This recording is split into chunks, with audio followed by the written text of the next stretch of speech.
In 1892, two soldiers on guard duty at Liberty Island told their fellow servicemen a terrifying tale. While digging for buried treasure at midnight, everything had suddenly changed. And now, they would never dare search for that treasure again. The barracks at Fort Wood fell silent as Samuel Morrison and Thomas Kellaway recounted their experience. These weren't green recruits sharing campfire stories. Morrison was a decorated sergeant who had survived the Battle of Wounded Knee without flinching. Kellaway was a hardened Irish veteran who had tracked Apache raiders through the Arizona desert for weeks at a time. These were men who had stared death in the face and never blinked. They had seen comrades fall beside them in frontier battles, had survived harsh winters in remote outposts where supplies ran out and temperatures dropped below freezing. They had faced hostile Native American tribes, dangerous wildlife, and the kind of isolation that drove lesser men insane. But that July night on Liberty Island had broken them completely. When they returned to their barracks at dawn, their hands wouldn't stop shaking. Morrison, who could reload a rifle in combat without looking, couldn't hold a coffee cup steady.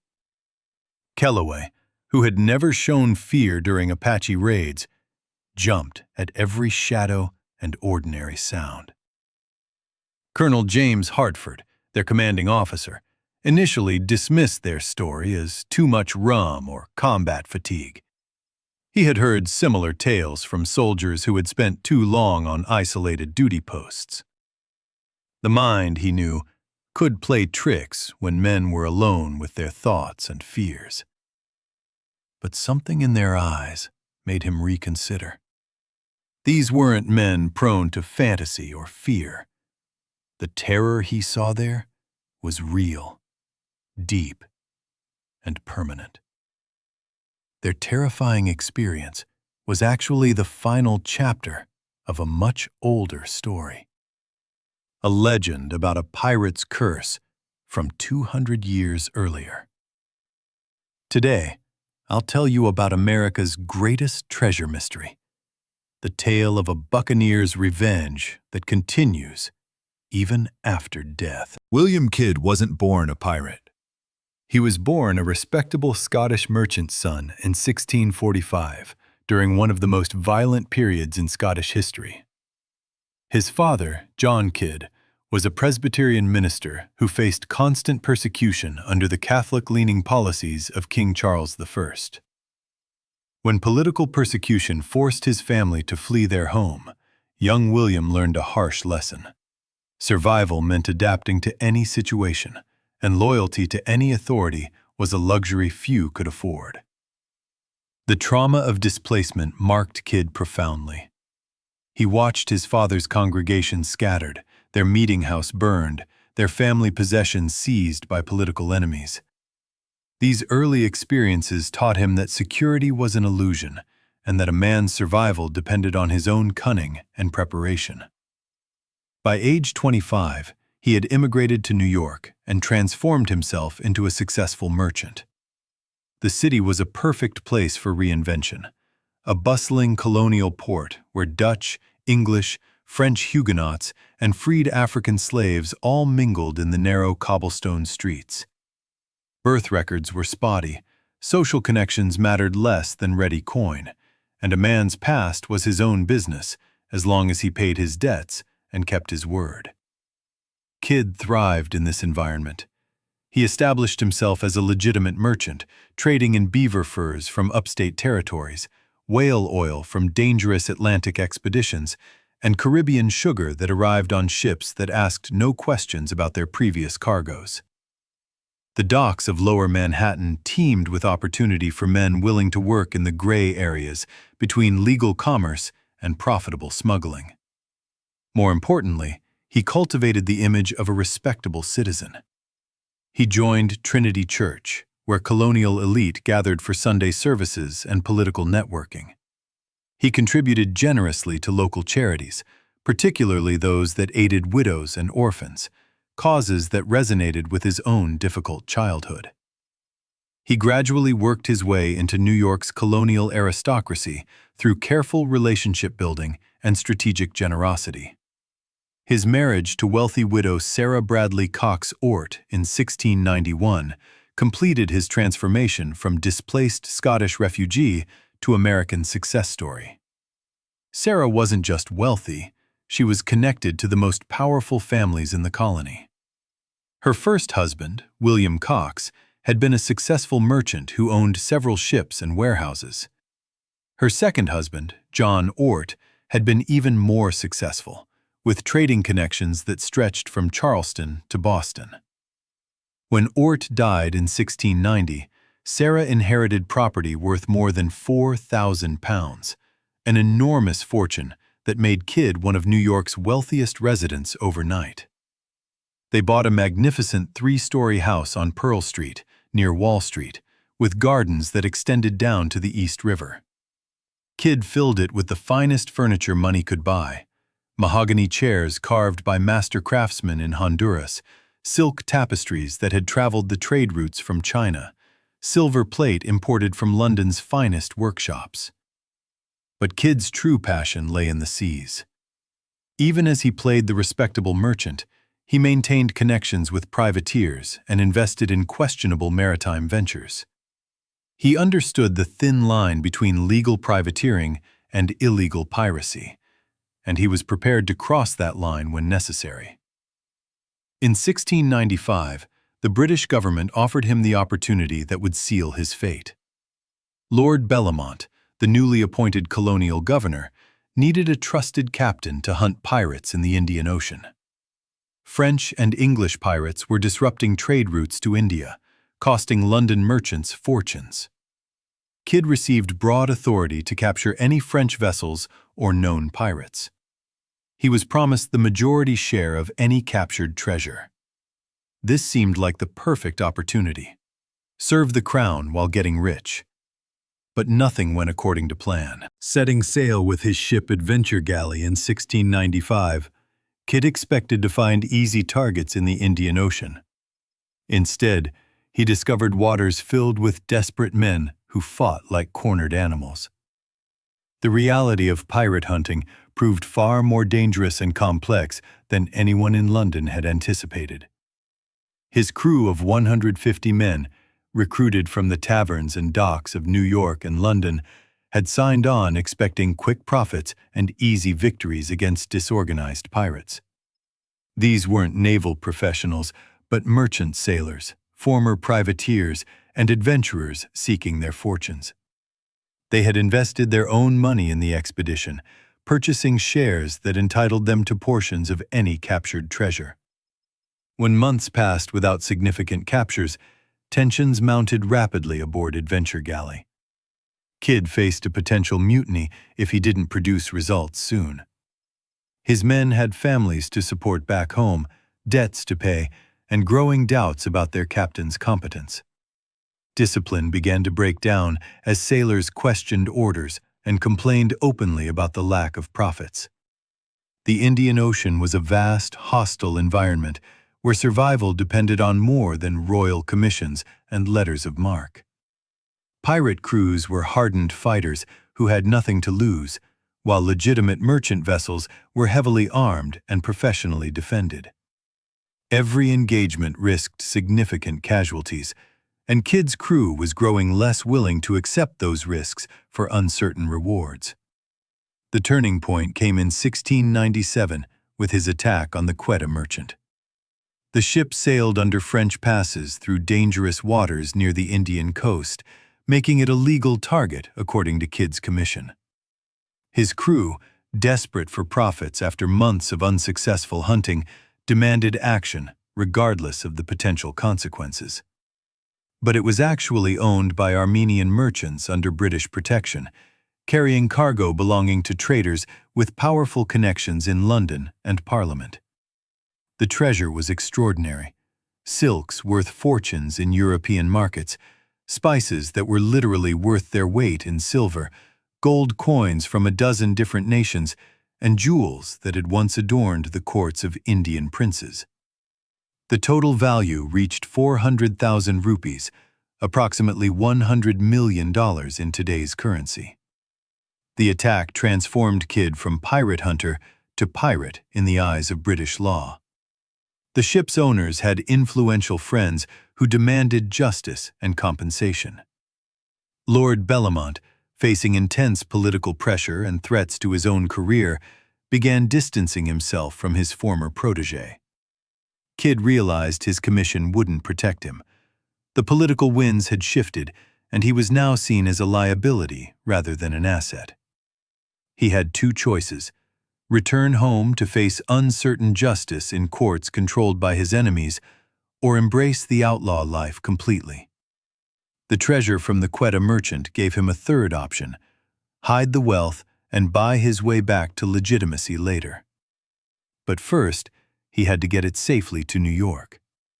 And he needed a hiding place where even death couldn't force him to reveal its location. On a moonless night in June 1699, Kidd landed on Bedloe Island, today's Liberty Island, with 3 trusted men. Timothy Jones, Samuel Mason, and Robert Clark had served with him for years and proven their loyalty in deadly situations where other men would have fled or betrayed him. Timothy Jones was a Welsh navigator whose skill with star charts had saved their lives more than once during storms in the Indian Ocean. Born to a family of fishermen, he could read weather patterns and ocean currents like other men read books.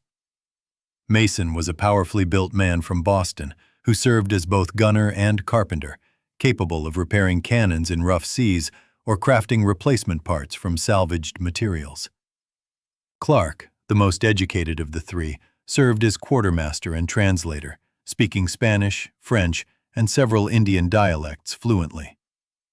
These weren't random crew members, but Kidd's inner circle, men who had shared the dangers of their voyage and understood the gravity of what they were about to do. Each had proven their ability to keep secrets under pressure, and each had personal reasons for ensuring Kidd's treasure remained hidden from British authorities. The treasure they brought ashore was extraordinary.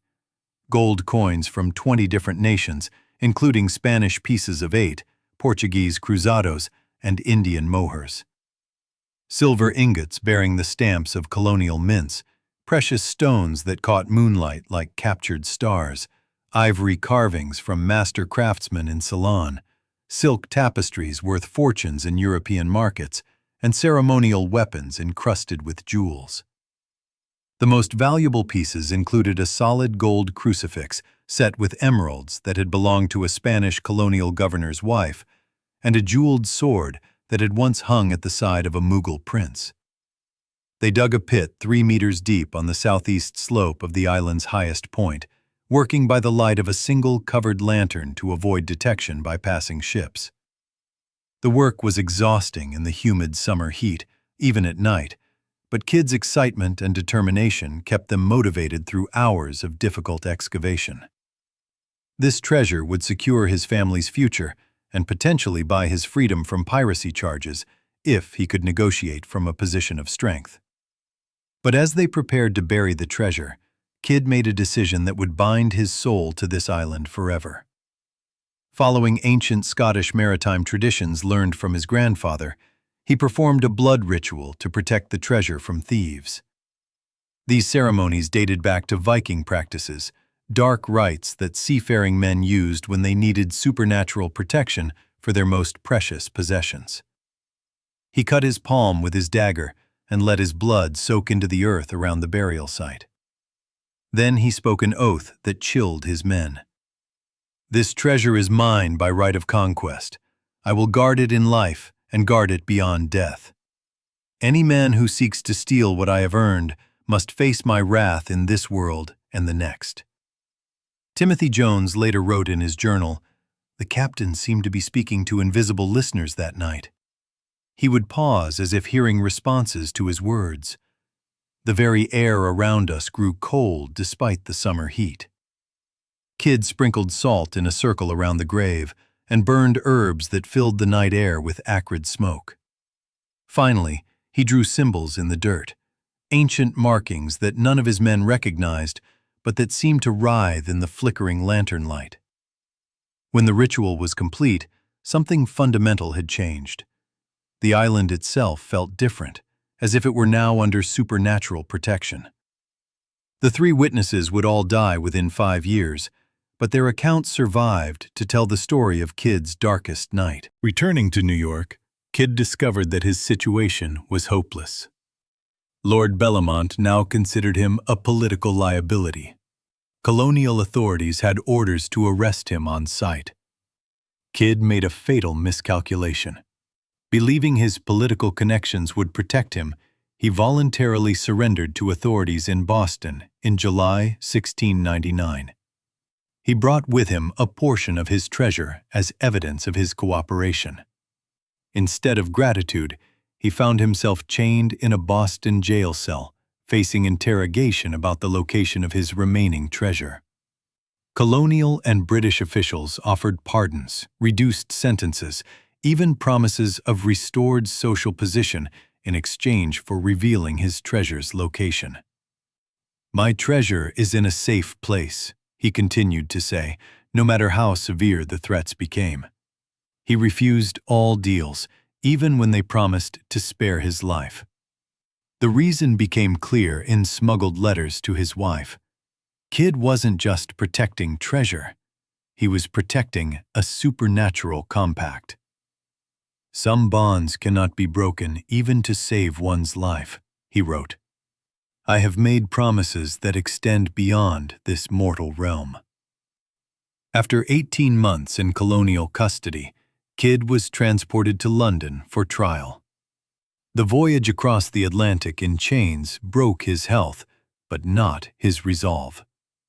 On May 23, 1701, he was executed at Execution Dock in London before thousands of spectators. His final words became pirate legend. "My treasure belongs to those with courage to claim it and strength to hold it. Those who would steal what I have earned must be prepared to face me in battle." But witnesses recorded something else. As the noose was placed around his neck, Kidd spoke words in what sounded like Gaelic, his eyes fixed on the horizon toward New York. One official wrote, "The condemned man's final words sounded like orders being given to distant subordinates." While his body rotted in chains as a warning to other pirates, Kidd's spirit was already beginning its journey back across the Atlantic to fulfill his supernatural oath. News of Kidd's execution reached New York in late 1701, and treasure hunting began immediately. Everyone knew the story of his burial on Bedloe Island, and ambitious men decided to try their luck. The first documented attempt came in 1720. A 5-man expedition led by Captain Josiah Winslow landed on the island with professional excavation equipment. Winslow was a former Royal Navy officer who dismissed supernatural stories as superstitious nonsense. His confidence lasted 4 days. Winslow's journal chronicles escalating supernatural harassment, tools that broke under light use, fresh water that turned brackish overnight, and voices calling from beneath the ground. By the 3rd night, team members reported seeing figures in 17th-century clothing patrolling the island's perimeter. On the 4th day, 2 team members vanished completely. Search parties found no trace of them on the 12-acre island, but survivors reported seeing them standing on the shore as they fled, their clothes in tatters, their skin pale as corpses, warning gestures urging immediate departure. In 1750, wealthy merchant Henry Hudson organized the most ambitious expedition yet attempted. His team included a Dutch engineer, a German metallurgist, and a French scholar specializing in ancient symbols. Hudson spared no expense on equipment and approached the hunt scientifically. Their methodical approach yielded promising results. They uncovered fragments of leather and metal, detected massive underground signatures, and found soil traces of exotic spices and precious metals. But success brought unwanted attention from the island's guardian. Hudson began experiencing vivid nightmares where Kidd appeared to deliver threats and ultimatums. These dreams were so realistic that Hudson often woke with the taste of salt spray and the sound of ocean waves, despite sleeping on solid ground. On their 15th day, Hudson encountered Kidd face to face in broad daylight. The pirate captain offered him a choice: abandon the expedition or join the ranks of those who had challenged his authority and paid with their lives. Hudson chose retreat, but the encounter left permanent scars. His hair turned completely white within a week, and he never again ventured onto any body of water. Each failed attempt added to the supernatural defenses. By the 1850s, local sailors reported phantom ships surrounding Bedloe Island on foggy nights, vessels manned by the spirits of treasure hunters who had challenged Kidd and lost. Which brings us back to Samuel Morrison and Thomas Kellaway on that July night in 1892. Morrison possessed something most treasure hunters lacked: an authentic map inherited from his grandfather, Captain Ezra Morrison, who had sailed with privateers during the War of 1812. The old captain claimed to have obtained it from a dying sailor in a New Orleans tavern in 1815, a man who swore he had received it from his father, one of Kidd's original crew members, who had passed the secret location down through his family before dying of fever in 1704. Unlike crude sketches sold in waterfront taverns to gullible fortune seekers, this map showed precise compass bearings, depth measurements, and geological details that only someone who had actually participated in the burial could know. The parchment had aged to a golden brown color, and the ink had faded but remained legible. Most convincingly, it included details about the island's underground structure that weren't commonly known. As guards stationed at Fort Wood on Liberty Island, Morrison and Kellaway had perfect access and intimate knowledge of patrol schedules, guard rotations, and the movements of their fellow soldiers. Morrison had spent weeks observing the terrain during his regular duties, matching the map's landmarks to actual geographical features. On July 22, 1892, conditions were ideal for their secret expedition. A moonless night that would conceal their activities, thick fog rolling in from the Atlantic that would muffle any sounds, and their commanding officer attending a formal reception in Manhattan that would keep him away until morning. They began digging after midnight in the precise location indicated by Morrison's map, using civilian shovels they had acquired to avoid any connection to military equipment if their plan went wrong. For 2 hours, everything proceeded normally. The soil conditions matched the map's predictions exactly: sandy topsoil mixed with clay for the first meter, then harder packed earth that required pickaxes. At 2 meters depth, they found fragments of rusted metal and rotted leather that convinced them they were close to their goal. Morrison's excitement became almost uncontrollable as he recognized pieces that matched his grandfather's descriptions. When Morrison's shovel struck something solid and wooden at 2.3 meters, he was certain they had found Kidd's legendary treasure. "This is it," he whispered to Kellaway, his voice trembling with excitement. "We've actually done it. We're about to be rich beyond imagination." That's when their successful hunt became a supernatural nightmare that would haunt them for the rest of their lives. The temperature dropped dramatically. In July heat that had kept them sweating through hours of labor, their breath suddenly became visible. A blue-white light began rising from their excavation pit, pulsing like a living heartbeat. Within the light, a figure materialized. Tall, broad-shouldered, wearing the practical clothing of a sea captain. His face bore the weathered look of a man who had spent years facing ocean storms, but his eyes held an intensity that had never accepted defeat. "I am William Kidd," the apparition spoke with the authority of a man accustomed to commanding in life-or-death situations. "This treasure is under my protection. Those who would steal it must be prepared to face the consequences." As Kidd spoke, other figures began materializing. Previous treasure hunters who had disappeared on the island over the past 2 centuries. But they were no longer entirely human. Their forms flickered between solid flesh and translucent spirit, their eyes holding the vacant stare of people who had seen horrors beyond mortal comprehension. Morrison tried to speak, but terror had robbed him of coherent thought. Kellaway managed to stammer an apology, but Kidd interrupted. "Apologies mean nothing. You came here as thieves, like all the others." Then something unexpected happened. A new voice spoke from beyond the pit. "That's enough, William." A female figure materialized, an elegantly dressed woman Morrison immediately recognized from colonial portraits as Sarah Kidd, William's wife, who had died of grief 3 years after his execution. "Sarah?" Kidd's anger dissolved into confusion. "Why are you here?" "I've been watching your eternal struggle," she replied. "It's time to stop punishing innocent people for your own mistakes." She turned to address Morrison and Kellaway.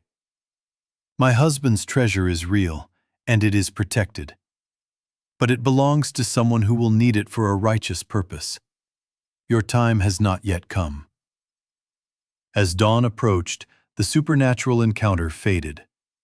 Morrison and Kellaway found themselves beside their excavation pit, but the hole they had spent hours digging had been refilled without a trace. The only evidence of their experience was the change in themselves. Morrison's hair showed streaks of premature gray, and he never spoke of treasure hunting again. Kellaway discovered he could no longer look at open water without overwhelming vertigo. Both completed their military service quietly, but neither ever returned to Liberty Island. For over 300 years, Kidd's supernatural protection has adapted to changing times. The 1920s brought scientific expeditions with metal detectors and excavation equipment, but their advanced technology malfunctioned when confronted with supernatural interference. In the 1950s, electronics expert George Patterson tried using radio frequency scanning to map underground anomalies. His equipment detected the treasure's location, but also captured something impossible: human voices transmitted on the same frequencies, speaking in 17th century maritime dialects and responding directly to his radio transmissions. The voices claimed to be members of Kidd's crew, still serving their captain in death as they had in life. When Patterson ignored their warnings to cease his scanning, his equipment experienced systematic failures that forced him to abandon the project. Modern paranormal research has provided the most credible evidence yet for Kidd's continued presence. In 1995, the American Supernatural Research Society conducted a systematic investigation using electromagnetic sensors, thermal cameras, and digital recording equipment. Their findings were extraordinary. Consistent electromagnetic anomalies, human-shaped thermal signatures moving in organized patterns, and audio recordings of conversations between multiple individuals speaking authentic 17th century English. Dr. Patricia Novak, the expedition leader, concluded, "We documented organized intelligence that demonstrates detailed knowledge of historical events and maintains consistent behavioral patterns across multiple observation periods." A 2018 follow-up investigation used artificial intelligence to analyze the paranormal phenomena. The AI systems identified 17 distinct supernatural individuals who maintain regular patrol routes around the island, each displaying unique signatures and behaviors that suggest retained personal identities. Most remarkably, Facial recognition software found statistical matches between thermal images and historical portraits of documented Kidd crew members. Today, millions of tourists visit Liberty Island to see the Statue of Liberty, unaware that beneath their feet lies America's most protected treasure, guarded by the spirit of a man who has never abandoned his final sacred oath. William Kidd's story transcends typical pirate legends. This is the tale of a man who made an oath so binding that it survived his physical death and continues to this day. For 320 years, Kidd has maintained his supernatural vigil on what is now one of America's most visited landmarks. He has defeated treasure hunters armed with everything from simple shovels to advanced scientific equipment. He has protected his treasure through colonial wars, the American Revolution, the Civil War, 2 world wars, and the digital age. Political systems have risen and fallen, empires have crumbled, technologies have transformed human civilization, but Kidd's commitment has never wavered. What makes his protection so powerful isn't supernatural terror or mystical force. It's absolute dedication to keeping his word. Even in death, he honors the commitment he made on that June night in 1699. His story speaks to something fundamental about the human spirit, the power of determination that refuses to accept defeat. Modern visitors to Liberty Island occasionally report experiences that echo 18th century accounts, electronic devices that malfunction in specific areas without explanation, cameras that capture figures not visible to the naked eye, and brief conversations with costumed interpreters who weren't scheduled to work that day but seemed to know intimate details about the island's hidden history. The fundamental questions remain. Why does Kidd's spirit remain bound to Liberty Island after 3 centuries? What would it take to release him from his supernatural obligations? And what would happen if someone actually succeeded in claiming his treasure? Perhaps the answer lies in understanding that Kidd represents more than ghostly attachment to material wealth. He symbolizes the refusal to accept defeat, the determination to complete an important mission regardless of personal cost, and loyalty that transcends the boundaries between life and death itself. In our modern age of broken promises and abandoned commitments, Kidd's unwavering dedication stands as both inspiration and challenge. He demonstrates that some bonds cannot be broken by death, some promises must be kept regardless of consequences, and some duties transcend the normal limitations of human existence. Every night, among the sea winds that sweep across New York Harbor, a shadow continues to patrol Liberty Island. For more than 3 centuries, he has maintained the same vigil, demonstrated the same unwavering commitment to his oath. William Kidd lived as a mortal pirate driven by ambition, but he achieved immortality as something far more significant, a guardian who never abandons his post, never breaks his word, and never accepts defeat, even when that dedication extends beyond the boundaries of life itself. And perhaps the greatest treasure on Liberty Island isn't the gold and silver buried beneath the soil, but the example of absolute commitment that William Kidd represents, the spirit of someone who keeps his most sacred promises no matter the personal cost. Have you heard this legend before? Do you believe there's really a pirate's treasure beneath Liberty Island, protected by Captain Kidd's ghost? Share your thoughts in the comments. Under The Urban Legends, we continue discovering the immortal legends of the mortal world together. If you believe this treasure legend deserves more attention, don't forget to like and share. Every legend gives us a map to search for the hidden treasures of the past. A new urban legend is coming soon. Until then, continue exploring the balance between history and mystery, and remember, sometimes the greatest treasures are protected by eternal vows that death cannot break. Mortal World.